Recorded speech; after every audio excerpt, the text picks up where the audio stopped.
আসলে কোরআনের কোথাও ঈদে মিলাদুন নবী নাই, তাই আবু বকর সিদ্দিক পান নাই, হযরত ওমর পান নাই, হযরত আলী পান নাই, কোন সাহাবী পান নাই, কোন তাবেঈ পান নাই, কোন তাবেঈ তাবেঈ পান নাই, কোন আইম্মায়ে মুজতাহিদিন পান নাই। এখন যদি কেউ কোরআনে ঢোকার পরে ঈদে মিলাদুন নবী পায়, আমরা তাদেরকে টেরা বলতে পারি। কি বলতে পারি বলেন? তার মানে চোখে সমস্যা। তার মানে কি? ওই চোখ হলো, ওই চোখটা সরাও, সাহাবীদের চোখ লাগাও। আবু বকর। মুহতারাম হাজিরিন, সম্ভবত অনুষ্ঠান দিনের শুরু থেকেই শুরু হয়েছে, লম্বা টাইম। বিলখুসুস তালাবা যারা এখানে আসছে তাদের জন্য আসলে এখন অনেক বেশি কষ্টকর। এ কারণে লম্বা টাইম বয়ান করে আমি কষ্টটাকে আরো বাড়াইতে চাচ্ছি না। আমি মোবাইলে টাইম দেখে বয়ান শুরু করেছি। ইনশাআল্লাহ সর্বোচ্চ 30 মিনিট আমি আলোচনা করব। এই 30 মিনিট কিন্তু কথাগুলি শুনতে হবে একটু গুরুত্বের সাথে। কেন? কারণ যার জীবন চরিত আলোচনা আজকে এখানে হবে, তার প্রেম ভালোবাসা প্রতিটি ইমানদারের অন্তরে নিজ পিতা মাতা সন্তানের চাইতে বেশি হতে হবে। এ কথা আমার না, এটা রব্বুল আলামিনের ওয়ার্ড। আল্লাহ তাআলা বলেন, কুল ইন কানা আবাউকুম ওয়া আবনাউকুম ওয়া ইখওয়ানুকুম ওয়া আজওয়াজুকুম ওয়া আশীরাতুকুম ওয়া আমওয়ালুন ইকতারাফতুমুহা ওয়া তিজারাতুন তাখশাউনা কাসাদাহা ওয়া মাসাকিনু তারদাউনাহা আহাব্বা ইলাইকুম মিনাল্লাহ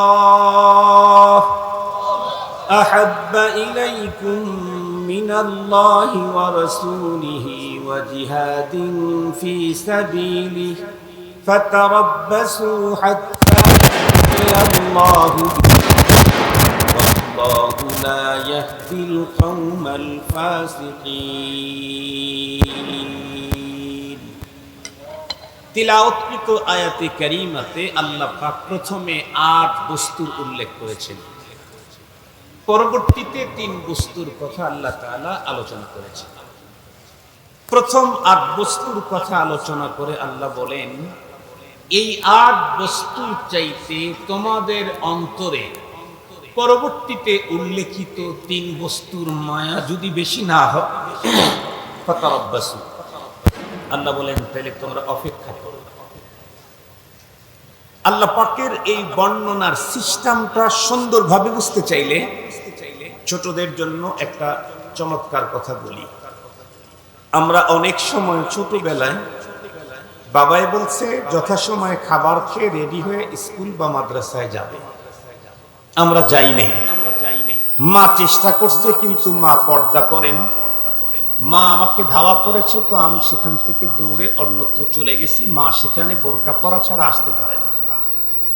এক পর্যায়ে মা বোরকা পরে আমাকে ধরার জন্য যান নাই, তো আমি খেলার সাথীদের সাথে অ্যাড হয়ে গেছি। খেলতে খেলতে আব্বা চলে আসছেন বাসায়, জিজ্ঞেস করছে ছেলে কি গিয়েছিল আজকে প্রাইভেট প্রতিষ্ঠানে? বলে না, যায়নি তো। আমি ওকে ধরার জন্য চেষ্টা করেছি, ও লোকজনের ভিতরে ঢুকে পড়লো, আমি সেখানে যেতে পারি নাই। বাবা তখন চোখ রাঙিয়ে হাতে একটা লাঠি নিয়ে আমাকে পানিশমেন্ট দেওয়ার জন্য খুঁজতেছিলেন। হঠাৎ করে বাবা আমাকে দেখে ফেলেছেন, আমি বাবাকে দেখি নেই, কিন্তু আমার খেলার বন্ধুদের কোনো একজন বাবাকে দেখে ফেলেছেন। এটাও দেখেছেন বাবার হাতে লম্বা ট্যাবলেট আছে না ক্যাপসুল আছে। এটা দেখে সে আমাকে খোঁচা দিয়ে বলে, এই তাড়াতাড়ি দৌড় দে, দেখ ওই যে কি আসতেছে। আমি তাকাইয়াই দেখলাম মিনি আজরাইল। তার মানে আমার আব্বা আমাকে শাসন করতে সিরিয়াস। ভালোবাসায় যেমন মিয়া বা সিয়াদা, শাসনেও আমার আব্বা মিয়া মিয়া। আমার আব্বা ভালোবাসায় যেমন, শাসনেও তেমন। যে বাবার ভিতরে এই আদর্শ না থাকবে, সে আসলে আদর্শবান বাবা হওয়ার উপযুক্ত নন। কোরআনে হাকিমে আল্লাহ পাক যেখানেই জান্নাতের সুসংবাদ দিয়েছেন সেখানেই জাহান্নামের শাস্তির কথা বর্ণনা করেছেন। যেখানেই শাস্তির কথা বর্ণনা করেছেন সেখানেই সুখ সমৃদ্ধি শান্তির কথা বর্ণনা করেছেন। এটি সিস্টেম। রব হলেন সবচেয়ে বড় গার্ডিয়ান। আল্লাহু ওয়ালিয়ুল্লাযীনা আমানু ইউখরিজুহুম মিনাদ-দুনুমাতি ইলান-নূর। আল্লাহু ওয়ালিয়্যু, আমার বাবা আমার ওলি। সব বাবার ওলি, বাবাদের বাবাদের ওলি, সে হলেন কে? আল্লাহ রব্বুল আলামিন। ওনার পদ্ধতি এটি। বাবা যিনি হবেন তাকে আদর্শ ভালোবাসা দিতে হবে, আবার তাকে নীতি নৈতিকতা ভ্রষ্ট হতে থাকলে যথা উপযুক্ত পানিশমেন্ট, শাসন এটা বাবাকে করতে হবে। সেদিকে আমি যেতে চাই না। অভিভাবক সমাবেশ তো না আসে। যদি অভিভাবক সমাবেশ হতো তাহলে অভিভাবক অভিভাবিকাদেরকে কোরআন এবং হাদিস থেকে সে আলোচনা শোনায় দেওয়া যেত। আজকে যেহেতু প্রাইভেট মাদ্রাসা অ্যাসোসিয়েশনের একটা পুরস্কার, সাথে সাথে মহানবী সাল্লাল্লাহু আলাইহি ওয়াসাল্লামের জন্মের এ মাস রবিউল আউয়াল, সিরাতুন নবী সাল্লাল্লাহু আলাইহি ওয়াসাল্লাম সম্মেলন, সঙ্গত কারণেই সিরতি আলোচনাটাই হতে হবে। তবে যেটি আমাদের ছাত্র আর উস্তাদ পাশাপাশি যারা শ্রোতা মণ্ডলী এসেছেন সকলের জন্য ফায়দামন্দ হয়, এইভাবেই একটা কথা আপনাদের খেদমতে অল্প সময় উপস্থাপন করার ইচ্ছে আমার। তো বলতেছিলাম, বাবায় যখন কি বলছে, যখন আসছে আমি দেখি নাই, আমার ফ্রেন্ড দেখেছে। আমাকে খোঁচা দিয়ে আমাকে সজাগ করলেই আমি দৌড়ের গতি বাড়িয়ে দিলাম। বাবাও কিছুক্ষণ আমার পিছু নিলেন। এরপরে বাবা দাঁড়িয়ে গেলেন। আমি খানিক যাই আর পিছনের দিকে তাকায় দেখি আজরাইল কি আইতেছে। দেখতেছি না, উনি এখন দাঁড়িয়ে আছেন, তার মানে আব্বা যান। আমিও তখন দাঁড়াই। আবার বাবা চোখ রাঙ্গা করে লাঠির একটা ঝাঁকি দিয়ে আবার 2 পা নর্মাল গতিতে আগাইলে আমি কিন্তু 120 কিলোমিটার বেগে আবার দৌড় শুরু করি। কিছুক্ষণ যাওয়ার পরে বাবা, আমি পিছনের দিকে চেয়ে দেখি বাবা এখন আর আসতেছে না। আমি তখন দাঁড়াইলাম। বাবা তখন কি বলে? দাঁড়া দাঁড়া। তার মানে কি? বাবা আমার কাছে এসে আমাকে পেলেই চকলেট খাওয়াবেন। কি দিবেন? পানিশমেন্ট। বাবা যেমন তার অপরাধী ছেলেকে ধাওয়া করার পরে বলে দাঁড়া। রব্বুল আলামিন এই আয়াতে কারিমাতে যাদের অন্তরে 8 বস্তুর চাইতে পরবর্তী উল্লেখিত 3 বস্তুর মায়া কম, তাদেরকে বলছেন দাঁড়া। তার মানে ফাতারাব্বাসু, দাঁড়াও, হাত্তা ইয়াতি আল্লাহু বিআমরি। দাঁড়াও দাঁড়াও। কি? আল্লাহ পাকের আযাব, আল্লাহ পাকের শাস্তি। যেই 3 বস্তুর মায়া আমার অন্তরে পৃথিবীর সবকিছুর চাইতে বাড়াতে হবে, কোরআনে আল্লাহ আমাকে নির্দেশ দিয়েছেন। সেই 3 বস্তুর মাঝখানকারটাই হলেন মুহাম্মাদুর রাসূলুল্লাহ সাল্লাল্লাহু আলাইহি ওয়াসাল্লাম। আল্লাহ বলেন মিনাল্লাহ ওয়া রাসূলিহি ওয়া জিহাদিন ফি সাবিলিহি। 3 বস্তু, আল্লাহ, রাসূলুল্লাহ, জিহাদ ফি সাবিলিল্লাহ। এই 3 বস্তুর মায়া প্রতিটি মানুষের অন্তরে নিজের পিতার চাইতে বেশি হতে হবে, মাতার চাইতে বেশি হতে হবে, সন্তানের চাইতে বেশি হতে হবে, স্ত্রীর চাইতে বেশি হতে হবে, স্বামীর চাইতে বেশি হতে হবে, রিলেটিভদের চাইতে বেশি হতে হবে, ভাই বোনদের চাইতে বেশি হতে হবে, ব্লাড কানেক্টেড যারা আছে তাদের চাইতে বেশি হতে হবে। তাছাড়া আল্লাহ পাকের আযাব, যেই মহামানবের মায়া আমার অন্তরে অন্য সকলের চাইতে বেশি না হলেই আযাবের ধমকি আমাকে দেওয়া হয়েছে, সেই মহামানবের মহান আলোচনার বরকতপূর্ণ এ মজলিস, এখান থেকে তো আগে উঠে যাওয়ার কোনো সুযোগ, কথা বলেন না কেন? আর এই মজলিসে আমি উপস্থিত হতে পেরেছি, তাহলে আমার জাহে কিসমত, এটা আমার কপাল, এটা আমার কিসমত। আমি মহানবী সাল্লাল্লাহু আলাইহি ওয়াসাল্লামের জন্মের এই মাসে মহানবী সাল্লাল্লাহু আলাইহি ওয়াসাল্লামের চরিত্রের মাধুর্যতা থেকে, মহান চরিত্র থেকে 2-3টা কথা আপনাদের খেদমতে উপস্থাপন করতে চাই। তার আগে একটা কথা বলতে চাই। একটা কথা আমাদের প্রত্যেকের মাথায় থাকা দরকার, মানুষ মানবতার ইতিহাসের সবচেয়ে বড় ঘটনা এই পৃথিবীতে মানবতার মহান শিক্ষক মুহাম্মদুর রাসূলুল্লাহর জন্মগ্রহণ করা। এর চাইতে বড় ঘটনা এই পৃথিবীতে মানবতার জন্য আর কিছু হতে পারে না। সেই ঘটনাটা ঘটেছিল এখন থেকে 15 বছরের অধিককাল আগে মক্কাতুল মুকাররমায়, যেই মাসে, সেই মাসটার নাম রবিউল আউয়াল। কিন্তু মজার কথা হলো, রবিউল আউয়ালের কোন তারিখে নবীজি জন্ম নিয়েছিলেন এ নিয়ে যথেষ্ট পরিমাণে মতবিরোধ আছে। নবীজির জন্ম কি 1 তারিখ, নাকি 2 তারিখ, নাকি 8 তারিখ রবিউল আউয়ালের, নাকি 12 তারিখ, এ নিয়ে কিঞ্চিত আলোচনা আপনাদের খেদমতে পেশ করছি। 12 তারিখের বিষয়টা বাররে সাগীরের ভিতরে সবচেয়ে বেশি প্রসিদ্ধ হয়েছে, মাগার এটা দলিলিক তাত্ত্বিক কোনো তেমন নির্ভরযোগ্য কোনো সূত্র খুঁজে পাওয়া যায় না। কেউ বলেছেন 8 তারিখ নবীজির জন্ম, কেউ বলেছেন 1 তারিখ অথবা 2 তারিখ। ঐতিহাসিকগণ লিখেছেন। বাংলাদেশের কোনো একজন বিজ্ঞ, প্রাজ্ঞ, বিদগ্ধ, বিচক্ষণ আলেমে দ্বীন, তার সাথে আমার একদিন কথা হচ্ছিল নবীজির জন্মের তারিখ নিয়েই। হুজুর আমাকে বললেন, মাওলানা, ইতিহাসের কিতাবে তো দেখা যায় 1 তারিখ অবলিক 2 তারিখ রবিউল আউয়ালের মহানবীজির জন্ম। তো হুজুর বলেন 1 তারিখ অবলিক 2 তারিখ, এটা 12 হয়ে গেল কেন? এটা আমার বুঝে আসতেছে না। হুজুর আবার পরেক্ষণই আমাকে বললেন যে আগে তো আসলে ছাপা টাপার মেশিনগুলি অত সুন্দর হতো না, অনেক শব্দ, অনেক কিছুই কাটছাট হয়ে আসতো। এখন তো অনেক আধুনিক না অত্যাধুনিক? কথা বলেন না কেন? এখন কি আধুনিক না অত্যাধুনিক? অত্যাধুনিক। মোহতারাম হাজরিন, অত্যাধুনিক খাওয়ার কারণে এখন অনেকটাই অনেক নিট এন্ড ক্লিন, স্বচ্ছ, ফ্রেশ, ক্লিয়ার। উনি বলেন হয়তোবা আগের কোন ছাপাখানায় 1/2 লিখেছেন, অবলিকটা ছাপাতে ওঠে নাই, তাই 1/2টা এখন 12 হয়ে গেছে। কথা কি বুঝাইতে পারছি আপনাদেরকে? আর এটাই আমাদের দেশ সহ বাররে সাগীরে এটাই বর্তমান সুপ্রসিদ্ধ নবীজির জন্ম 12 তারিখ। খুব ভালো করে কথাগুলি মনে রাখবেন, গুরুত্বপূর্ণ একটা মেসেজ আজকের এদেশের মুসলমানদেরকে দিচ্ছি, যতদূর পর্যন্ত আওয়াজ যায়। নবীজির জন্ম 1 তারিখ হোক, 2 তারিখ হোক, অথবা 8 তারিখ অথবা 12 তারিখ, তাতে আমাদের কোনো সমস্যা, কথা বলেন না, আমাদের কোনো সমস্যা নেই। কেন?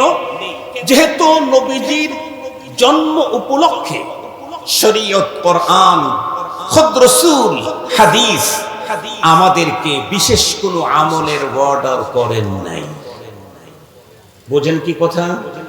নবীজির জন্ম উপলক্ষে ওই দিনে, ওই ক্ষণে, ওই দিনে কোরআন, হাদিস আমাদেরকে বিশেষ কোনো আমলের অর্ডার করেন নাই। যেহেতু কোনো আমলের অর্ডার করেন নাই, সঙ্গত কারণে 1 তারিখ অবলিক 2 তারিখ 12 হয়ে গেলেও কোনো ঝামেলা নেই। কথা কি বুঝাইতে পারছি আপনাদেরকে? এখন কথা হলো, যদি এই দিনে নির্ধারিত কোনো আমল আল্লাহ আমাদেরকে দিতেন বা আমাদের জন্য যদি করণীয় থাকতো, তাহলে অবশ্যই রব্বুল আলামিন সেই তারিখটাকে আমাদের সামনে প্রয়োজনে জিবরাইলকে দিয়ে জানায় দিতেন। যেমন যেমন ইতিহাস, কোরআন, হাদিসে, শরীয়তে আছে। আপনারা সহজে বুঝবার জন্য বলছি, আল্লাহ পাক রোজা, হজ, যাকাত, জিহাদ এই জাতীয় বিধিবিধান আল্লাহ পাক আমাদেরকে দিয়েছেন জিবরাইল আমিনের মাধ্যমে তার রাসূলের কাছে কোরআনের ওহী নাযিল করে। ঠিক বললাম কি? কিন্তু রব যখন চাইলেন পৃথিবীর মানুষকে নামাজ নামক মহা উপঢৌকন গিফট করবেন, তখন রব্বুল আলামিন স্বাভাবিকের পদ্ধতিটাকে চেঞ্জ করে ফেললেন, যেটা কোন নবীর ব্যাপারে কাউকেই কখনো এই জাতীয় হুকুম দেওয়ার জন্য কাউকে তার আরশ পর্যন্ত নেন নাই, কোন নবীকে নেন নাই। কিন্তু আজকে নামাজের ব্যাপারে আল্লাহ পাক তার প্রিয় হাবিবের জন্য স্পেশালি একটা পদ্ধতি আবিষ্কার করলেন। সেটি কি? আল্লাহ পাক তার হাবিবকে আমন্ত্রণ করলেন তার আরশে। আল্লাহ পাকের রাসূল এক পর্যায়ে আরশে চলে গেলেন, রবের সাথে দেখা হলো। কোরআনে হাকিমে আছে। সংক্ষিপ্ত করে বলি, রব্বুল আলামিন পরবর্তীতে তার হাবিবকে এবং কিয়ামত পর্যন্ত আনেওয়ালা মানুষদেরকে রবের পক্ষ থেকে উপঢৌকন দিলেন 50 ওয়াক্ত সালাত নামাজ। পুরো 50 ওয়াক্ত কনসিডার করতে করতে শেষ পর্যন্ত কয় ওয়াক্ত? 50। 5 আদায় করতে হবে, কিন্তু মর্যাদায় 50। বলেন আদায় করতে হবে কত? মর্যাদায় কত? 50 ওয়াক্ত সালাত দিলেন নবীজি, নিলেন 5 ওয়াক্ত নিয়ে চলে আসলেন। পরের দিন সকাল বেলায় জিবরাইল আমিন পয়গম্বরের সামনে হাজির, এসে বললেন, ওগো আল্লাহর হাবিব, রব্বুল আলামিনের আরশে গেলেন, রব আপনাকে কি দিল? বলে আমাকে মহা উপঢৌকন দিয়েছেন সালাত 5 ওয়াক্ত 24 ঘন্টায়। জিবরাইল আমিন উত্তর করলেন, ওগো নবীজি, রবের দেওয়া সে মহান উপঢৌকনটা কখন কিভাবে আপনি এটাকে আদায় করবেন, এটার পদ্ধতি শিক্ষা দেওয়ার জন্য রব আমাকে আদেশ করেছেন। চলুন আমি আজকে ইমামতি করব, আমি ইমাম, আপনি মুক্তাদি। সুবহানাল্লাহ বলা যায় কি? গাজীর চটের মানুষের সাথে আমার কিন্তু এই অঞ্চলের মানুষের সাথে 14 বছরের সম্পর্ক। আমি এই যে পাশে কেন্দ্রীয় মসজিদ এর ঈদগাহ মাঠের খতিব, 14 বছর, আল্লাহ শুকুর আলহামদুলিল্লাহ।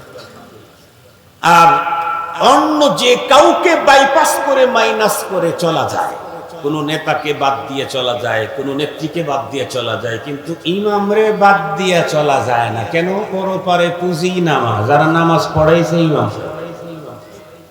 ইমামরে বাদ দিলে আপনার পুঁজি কই? আরে কথা বলেন না কেন? আপনি যে ঈদের নামাজ পড়ছেন, আপনি পড়েছেন, নামাজের ইমামতি করেছেন ইমাম। আপনি ঈদের নামাজ আল্লাহর দরবারে প্রদর্শন করতে চাইলে ইমামরে বাদ দিলে আপনার পুঁজি কই? নাই। এজন্য সবাইকে পর করতে পারবেন, কিন্তু ইমামরে মাইনাস করলে আপনি মাইনাস হয়ে যাবেন। মনে থাকবে তো? মনে ভালো করে মনে রেখেন। বর্তমান সময় তো আবার আমাদের আলহামদুলিল্লাহ জীবনে এমনটা হয় নাই, কিন্তু নানা সময় ফেসবুকে দেখি এই মসজিদের ভিতরে অমুক, ঈদগাহ মাঠে, বক্তৃতার মঞ্চে, এই সেই। আলহামদুলিল্লাহ আমাদের সামনে এরকম কখনো হয় নাই। আল্লাহর কাছে দোয়া করি, আল্লাহ আমাকেও হেফাজত করো, আমার মুসল্লিদেরকেও বাঁচাও, আমিও যেন ওই জাতীয় কথা না বলি, আর আমার মুসল্লিরাও জানি তারা আমার সাথে ওই জাতীয় আচরণ কোনোদিন না করে। আল্লাহ সবাইকে সোজা পথে, সঠিক পথে চলার তৌফিক দান করুন। তো যে কথা আমি বলতেছিলাম, রাসূল করিম সাল্লাল্লাহু আলাইহি ওয়াসাল্লামকে নিয়ে জিবরাইল আমিন 2 দিনে 10 ওয়াক্ত নামাজে ইমামতি করলেন। একেবারে সংক্ষেপে বলি, প্রথম দিন জোহরের সালাত যেই টাইমে পড়লেন, দ্বিতীয় দিন ওই টাইমে পড়েন নাই, অনেক পরে পড়েছেন। প্রথম দিন আসরের সালাত যেই টাইমে পড়েছেন, পরের দিন অনেক পরে পড়েছেন। প্রথম দিন মাগরিবের সালাত যেই টাইমে পড়েছেন, পরের দিন একটু পরে পড়েছেন। প্রথম দিন এশার সালাত যেই টাইমে পড়েছেন, সেখান থেকে বেশ পরে গিয়ে দ্বিতীয় দিন পড়াইছেন। প্রথম দিন ফজরের সালাত যখন পড়াইছেন, দ্বিতীয় দিন সেখান থেকে অনেক পরে। কত পরে? মনে হয় বেলা এখন উঠেই যাবে, এমন মুহূর্তে দ্বিতীয় দিন ফজরের সালাতে ইমামতি করে বিশ্ব নবীজিকে ডেকে বললেন, মা বাইনা হাদাইনিল ওয়াক্তাইনি ওয়াক্তুল লাকা ওয়া লি উম্মাতিকা। ওগো আল্লাহর রাসূল, আমি চলে গেলাম, আমার ইমামতি শেষ, আমি আর জীবনে আপনার কোনোদিন ইমামতি করতে আসবো না। আমি 2 দিনে যেই টাইমটা আপনাকে দেখায় দিলাম, জোহরের সালাত 2 টাইমে পড়াইলাম, এই 2 টাইমের মাঝামাঝি আপনার এবং আপনার উম্মতের নামাজের টাইম। রব নামাজ দিয়েছেন, টাইম তার রাসূলকে ওভাবে বলে দেন নাই, ইন্ডিকেট করেন নাই, তাই জিবরাইল আমিনকে দিয়ে সেটাকে দেখায় দিলেন আমল করে। বিশ্বনবীর জন্ম উপলক্ষে যদি শরীয়ত কোনো আমল দিত, তাহলে পয়গম্বরের জন্মের তারিখ প্রয়োজনে জিবরাইল আমিনকে দিয়ে জানায় দিত। শরীয়তে সিস্টেম আছে। যেহেতু জিবরাইল আমিনকে দিয়েও পয়গম্বরের জন্মের তারিখ জানানো হয় নাই, কোরআনে পাকের 30 পারার কোথাও কোন জায়গাতে বিশ্বনবীর জন্ম উপলক্ষে ঈদ বা কোনো অনুষ্ঠান করার কোনো নির্দেশনা নাই, হাদিসে পাকের মধ্যে নাই। এখানে একটা সওয়ালে মুকদ্দারের জব দিতেই হয়। হয়তোবা এখান থেকে যাওয়ার পরে কেউ মনে মনে বলবেন, আরে আমাদের খতিব সাহেব হলো নরমাল কওমি মাদ্রাসায় পড়া, দাওরা হাদিস পাস। আর ঈদে মিলাদুন নবীর ফতোয়া যারা দেয় তারা হলো ইসলামিক স্কলার, আল্লামা, ডক্টর, যাদের ডিগ্রির বস্তা আমাদের আব্দুল বাসেত খান হুজুর মাথায় বহন করে হাফ কিলো যেতে পারে, এত ডিগ্রি। সুতরাং উনি কোরআনে খুঁজে না পেলে কি হবে? বাংলাদেশে অনেক ডক্টররা কোরআনে এবং হাদিসে ঈদে মিলাদুন নবী পায়। এই যদি আপনাদের প্রশ্ন হয়, তাহলে আমি আপনাদেরকে একটা কথা জিজ্ঞেস করতে চাই। আমার মতো ছোট্ট জাহেলকে অত বড় হুজুরের সামনে দাঁড় করানো দরকার নাই। আমি একটা ছোট্ট জিজ্ঞাসা করি, আজকের পৃথিবীর যত ইসলামিক স্কলার আছে সবগুলাকে এক জায়গায় করলে হযরতে আবু বকর সিদ্দিক রাদিয়াল্লাহু আনহু সমান হবে, হযরত ওমর ফারুক রাদিয়াল্লাহু আনহু সমান হবে, হযরতে ওসমান গনি সমান হবে, হযরতে আলী রাদিয়াল্লাহু তাআলা আনহু সমান হবে। হযরতে আলীকে হযরতে আলী রাদিয়াল্লাহু তাআলা আনহু সম্পর্কে পয়গম্বর স্পষ্ট বলেন, আনতা মিন্নি বিমানজিলাতে হারুন বিমূসা, তুমি আমার দিক থেকে তুমি কেমন হারুন আলাইহিস সালাম মূসা আলাইহিস সালামের জন্য যেমন। কিন্তু আমার পরে আর কোন নবুয়ত নাই, এই কারণে তোমার ওই পথটা নাই। নবীজি আরো বলেন, আনা মাদিনাতুল ইলম আলীউন বাবুহা, আমি হলাম জ্ঞান বিজ্ঞানের শহর, আর সেই শহরের সমস্ত জ্ঞান বিজ্ঞান বের হওয়ার সদর গেটটা হলো হযরত আলী। পৃথিবীর একজন মাত্র পয়গম্বরের সাহাবী যার সম্পর্কে মুহাম্মদুর রাসূলুল্লাহ সাল্লাল্লাহু আলাইহি ওয়াসাল্লাম এমন শব্দ ব্যবহার করেছেন আর কারো শানে এই শব্দ ব্যবহার করা হয় নাই, সেই আলী রাদিয়াল্লাহু তাআলা আনহু বড় না আজকের যুগের এই ইসলামিক স্কলার? কথা বলেন না কেন? এখন আমি জিজ্ঞাসা করতে চাই, হযরত ওমর, হযরত আবু বকর, ওসমান, আলী তারা 30 পারা কোরআন পড়লেন, কেউ ঈদে মিলাদুন নবী পেলেন না, ওরা পায় কেমনে? আমি না হয় ছোট, আবু বকর সিদ্দিক পেলেন না কেন? হযরত ওমর, ওসমান পেলেন না কেন? কোন সাহাবী পেলেন না, কোন তাবেঈ পেলেন না, কোন তাবে তাবেঈ পেলেন না, আইম্মায়ে মুজতাহিদিন মাতবু যারা তারাও পেলেন না, গায়রে মাতবু যারা তারাও পেলেন না, কোন মাযহাবের ইমাম পেলেন না। এই 500 বছর পরে এসে কোরআন শরীফের ভিতরে ঈদে মিলাদুন নবী যদি পায়, তাহলে আসলেই কি কোরআন শরীফের মধ্যে আছে আবু বকর সিদ্দিক পান নাই? হইতে পারে কি? হযরত ওমর রাদিয়াল্লাহু আনহু পান নাই, কোরআনে আছে কিন্তু ওনারা দেখেন নাই, হতে পারে কি? হাদিসে আছে কিন্তু ওনারা খুঁজে পান নাই, হতে পারে কি? আরে মিয়া, তুমি যেই কোরআন পড়ে ইসলামিক স্কলার হয়েছো, ওই কোরআনকে জমা করেছেন হযরত ওসমান। জামিউল কোরআন যিনি, উনি 30 পারা কোরআনের কোথাও ঈদে মিলাদুন নবী পেলেন না, তুমি পাও। তার মানে কোরআন শরীফে ঈদে মিলাদুন নবী নাই, বরং তোমার চোখের ঝামেলা আছে। আপনাদের একটা মজার গল্প শুনাই, খুব ভালো বুঝবেন। আবার সময় বেশি হয়ে গেলে তো ওয়াদা মিস হয়ে যাবে।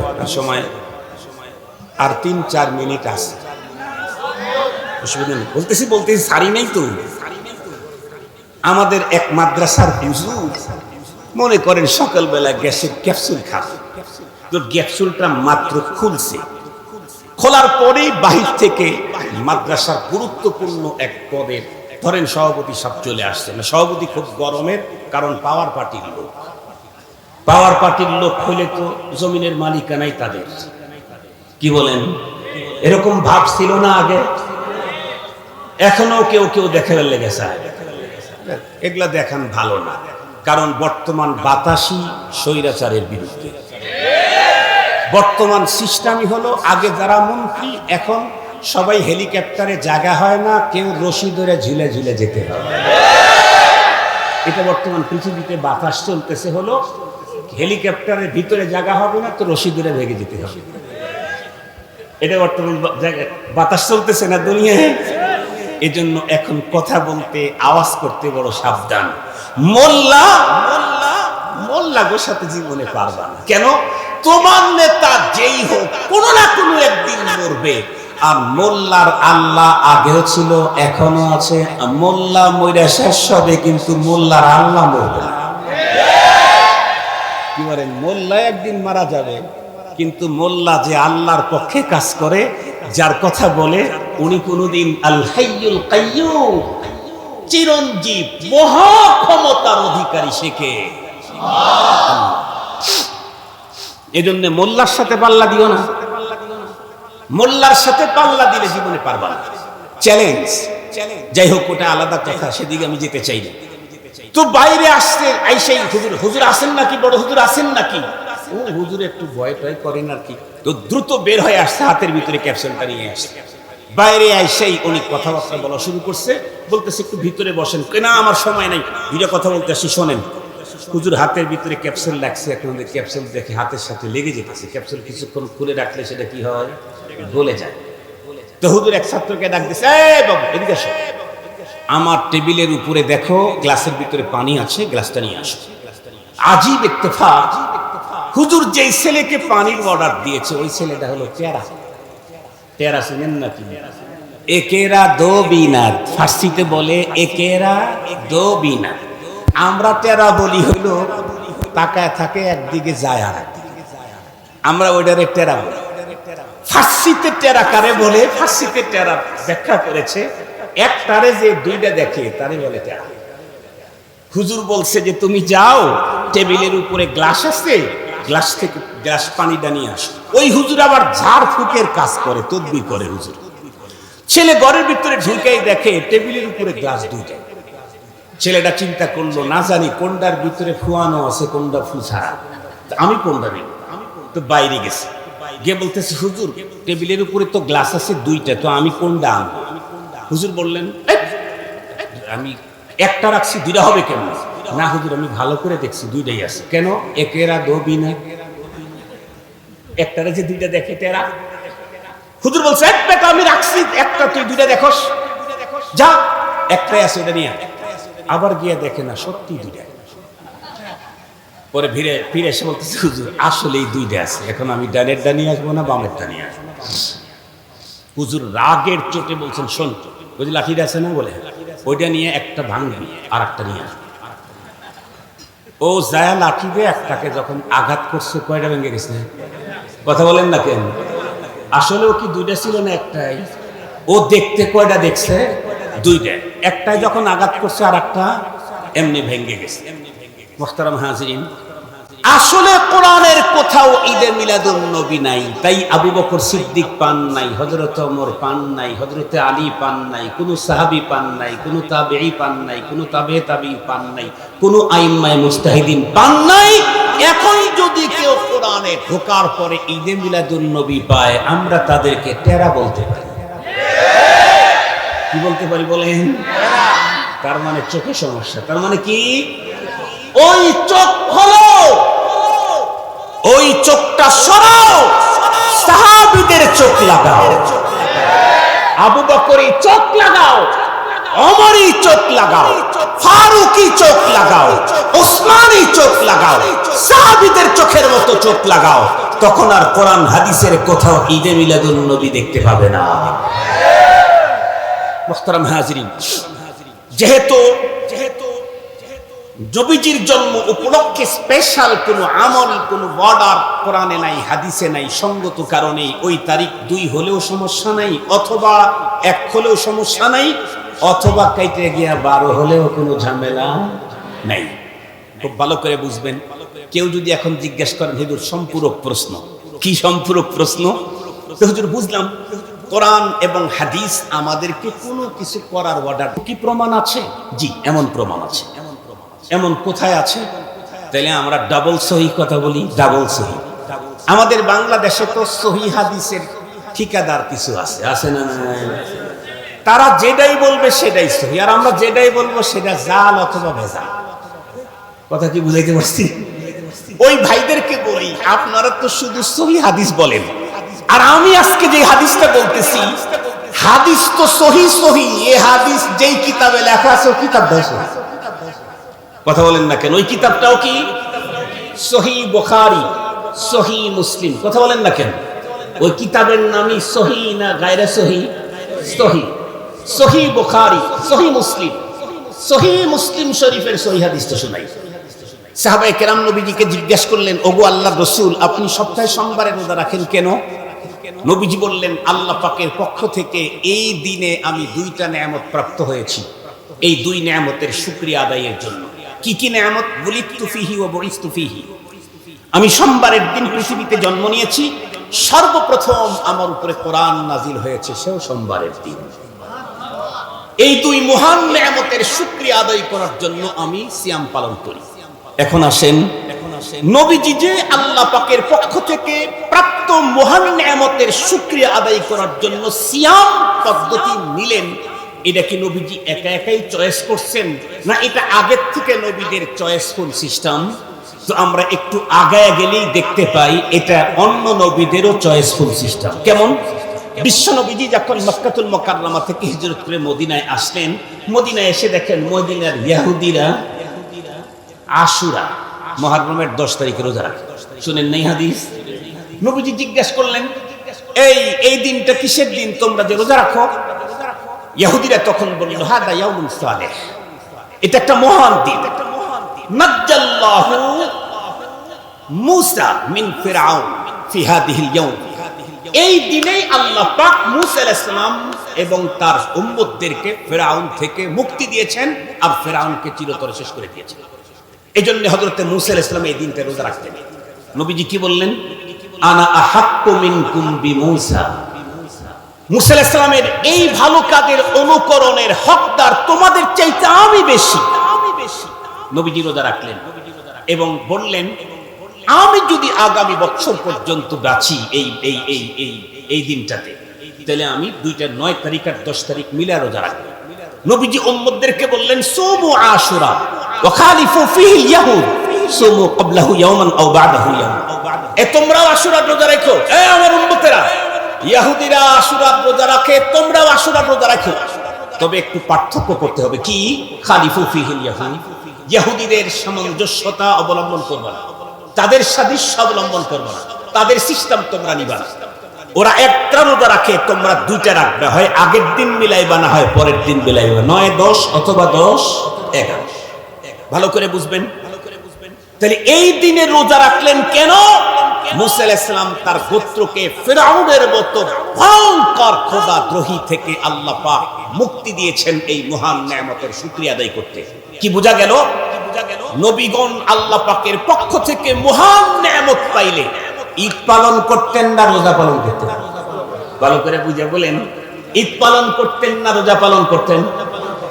আমাদের দেশের রাসূল প্রেমের স্লোগানধারী ভাই যারা আছে, তারা বিশ্ব নবীজির জন্ম উপলক্ষে মহান এই নেয়ামতের শুকরিয়া আদায় করতে রোজা রাখতে চায় না ঈদ পালন করে। আপনারা বলেন তো দেখি, ঈদ আর রোজা সেম জিনিস না উল্টো জিনিস? আর একটু জোরে বলেন। রোজা হয় হলো না খেয়ে, ঈদ হয় হলো খাওয়া দাওয়ার ধুমধামে। তার মানে আমাদের দেশের আশিক রাসূলরা না খেয়ে রাসূল প্রেম প্রদর্শন করতে রাজি নাই, খাওয়ার ধুমধামে রাসূল প্রেম দেখাইতে চায়। এ প্রসঙ্গে একজন কবি বড় চমৎকার বলেছেন, তু কুজাও সুন্নতে আহমদ কুজা বা মুহাম্মদ কাইবুয়াত নিসবত তোরা।